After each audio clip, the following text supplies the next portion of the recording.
Hi ನಮಸ್ಕಾರ. ಇದು Monday evening ಹಂಗೆ ವ್ಲಾಗ್ನ ಸ್ಟಾರ್ಟ್ ಮಾಡ್ತಿದ್ದೀನಿ. ದೇವ್ರ ಮನೆಯೆಲ್ಲ ಕ್ಲೀನ್ ಮಾಡ್ಕೊಳ್ಳೋಣ ಅಂತ ಹೇಳಿ ಮಾಡ್ಕೊತಾ ಇದ್ದೀನಿ. ಇಲ್ಲಿ ಮಂಗಳವಾರ ಆಂಜನೇಯ ಸ್ವಾಮಿ ದೇವಸ್ಥಾನಕ್ಕೆ ಹೋಗ್ಬೇಕಿತ್ತು. ಸೊ ಹಾಗಾಗಿ ಇಲ್ಲಿ ನಮ್ಮ ಮನೇಲಿ ಒಂದೇ ಸಿಂಕ್ ಇರೋದ್ರಿಂದ ಸ್ನಾನಕ್ಕೆ ಹೋಗೋಕೆ ಮುಂಚೆ ಪಾತ್ರೆ ಏನೇನಿದೆ ಎಲ್ಲ ತೊಳೆದು ಸಿಂಕ್ ಎಲ್ಲ ಕ್ಲೀನ್ ಮಾಡಿ ಹೋಗಿರ್ತೀನಿ. ಆಮೇಲೆ ಬಂದು ಸ್ವಲ್ಪ ಹುಣಸೆ ಹಣ್ಣು ಗಂಜಲ ಹಾಕೊಂಡು ಮತ್ತೆ ಇನ್ನೊಂದ್ಸರಿ ಕ್ಲೀನ್ ಮಾಡ್ಕೊತೀನಿ. ಗಂಜಲ ಹಾಕೊಂಡ್ರೆ ಫುಲ್ಲು ಎಲ್ಲ ಕ್ಲೀನ್ ಆಗುತ್ತೆ ಅಂತ ಹೇಳ್ತಾರಲ್ವಾ.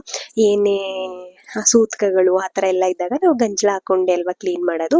ಸೊ ಹಂಗಾಗಿ ಎಂಜಲು ಪಾತ್ರೆ ಎಲ್ಲ ತೊಳಿತೀವಿ ಸಿಂಕಲ್ಲಿ ಅಂತ ಹೇಳಿ ನಾನು ಆ ಥರ ಫಾಲೋ ಮಾಡ್ತೀನಿ ಯಾವಾಗ್ಲೂ. ಆಮೇಲೆ ದೇವ್ರ ಮನೆ ಎಲ್ಲ ಒರೆಸ್ಕೊಂಡು ದೇವ್ರ ಫೋಟೋಗಳನ್ನೆಲ್ಲ ಒರೆಸ್ಕೊಂಡೆ.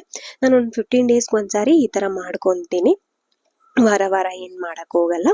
ಆಮೇಲೆ ದೇವ್ರ ಸಾಮಾನೆಲ್ಲ ತೊಳ್ಕೊಂಡೆ. ನನಗೂ ಸ್ವಲ್ಪ ಲೈಟಾಗಿ ಕೋಲ್ಡ್ ಆದಂಗಿತ್ತು. ಸೊ ಹಾಗಾಗಿ ಶುಂಠಿ ಏಲಕ್ಕಿ ಚಕ್ಕೆ ಲವಂಗ ಎಲ್ಲ ಹಾಕಿ ಸ್ವಲ್ಪ ಮಸಾಲಾ ಟೀ ಥರ